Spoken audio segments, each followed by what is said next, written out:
All right, so section number 4, and I'm gonna hit these super quick for time's sake, is just some questions to ask to test the accuracy of our interpretation. So number 1, remember, we're starting with our own observations and questions, and we're trying, through our study and through the leading of the Spirit, to understand what God's saying here, for ourselves. But at some point in the process, we need to ask ourselves this question: Do other Christians, meaning like the doctrinal statement, teachers in my church, Christians I know and trust, reputable Bible commentators, teachers, agree with my interpretation? Right? Because it's basically like I said when I did this message in the series, is if you're the first person in the history of the Christian church for the last 2 millennia to come up with this particular interpretation, we probably have an issue, right? If all the great saints and heroes of the faith missed it, I mean, I don't want to insult our intelligence, but probably none of us in this room are going to be the first person to discover it, okay? So we want to test it with what other people are saying. 2, is the principle that I'm drawing from this text universally true?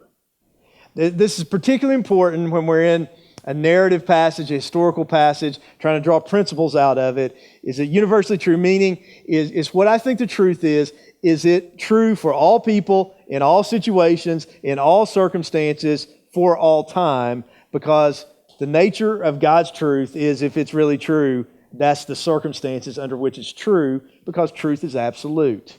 So if there's exceptions to what we think is the truth, it's probably not the right interpretation. So this is an important question to ask ourselves. 3, is it descriptive or prescriptive?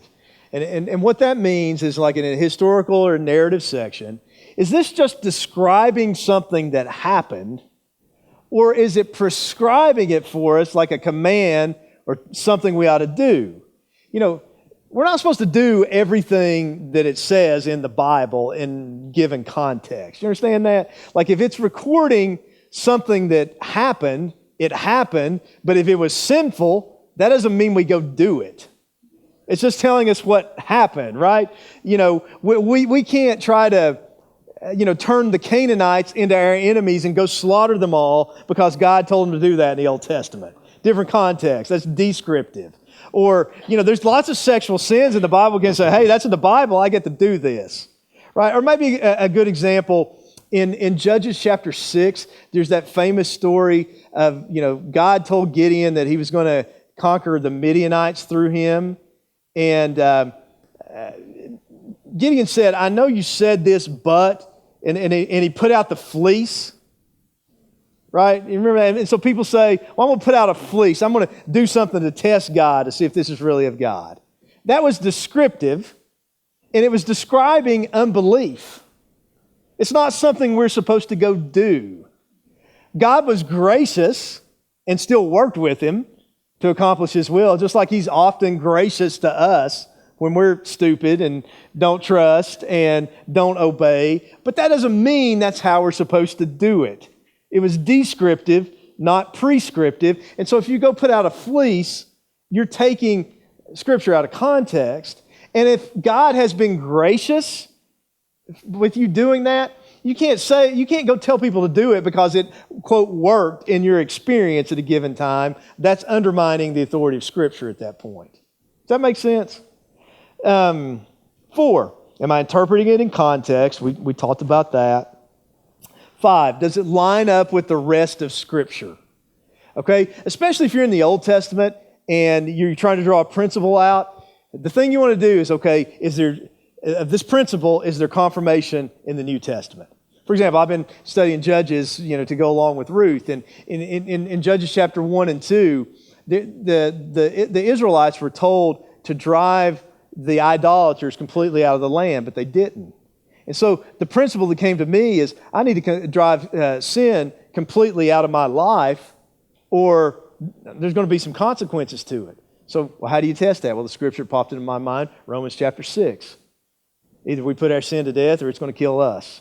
The wages thereof is death. So that fits together. So I would say this principle I'm gleaning from this Old Testament story is valid. It's true because it's confirmed by the New Testament. So test it by other scriptures, particularly when you're reading the Old Testament. Test it with the New Testament. See how it lines up.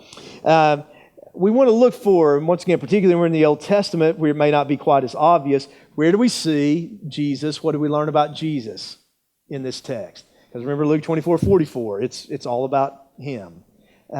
So, like in the passage on from this past Sunday, Ruth chapter 1, I made the connection to Bethlehem being the house of bread because this book is pointing forward to the Messiah. It's where Jesus is going to be born. So, they're leaving the land of idolatry to come back to the bread of life. That seems a legitimate, picture, connection that's there to the New Testament within that text. So where's Jesus in the text? 7, is this speaking to me more as an individual, or is it speaking to us corporately as the church? That's one of the things to look at. And 8, is it cultural or is it permanently binding? Now, let me I better give a couple of quick examples of what I'm talking about there. So 1 Corinthians 11, it talks about women wearing head coverings. I don't see anybody here tonight with a head covering on. Why not? Because, okay, Brianna's got one. I'm not exactly sure that's what they wore in Corinth, but could be wrong about that. That's probably cooler than what they wore in Corinth. But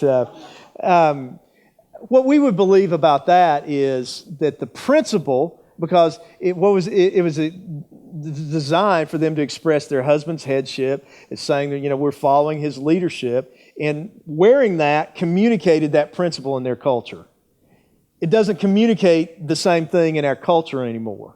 So we would say the principle's binding. The specific practice that expressed it then is not necessarily binding on us today. Now, let me give you a flip side example, though. We at True Life don't believe that it's God's plan for women to be pastors, to teach men with Bible studies in the church. You said, well, why do we believe that? Well, 1 Timothy 2:12, Paul writes, I do not permit a woman to teach or to have authority over a man, but to be in silence.